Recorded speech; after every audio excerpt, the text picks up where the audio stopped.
చేసుకొస్తూ లేక శిలకలంపట స్వామి చెదిరిపోయాడటండి. ఊరవతలకి వెళ్ళిపోతుంటే సాగలప్పన్న సుబ్బమ్మ ఎదురొచ్చారట.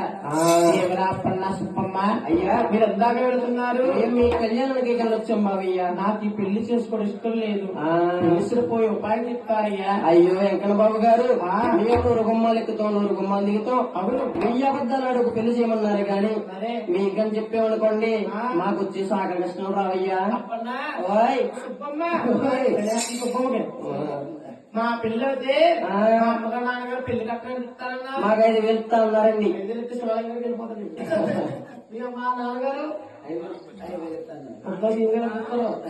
ఇంటి గుమ్మం కొబ్బరిలో ఎవరు కిరాయి తీసుకోలేదు. ఆయన డబ్బు రెట్టింపిస్తానప్పన్నా ఏదో రకంగా పిలిచిన పోయి చెప్పండి అన్నాడు వెంకన్న బాబు. అవునండి. సాగవా డబ్బు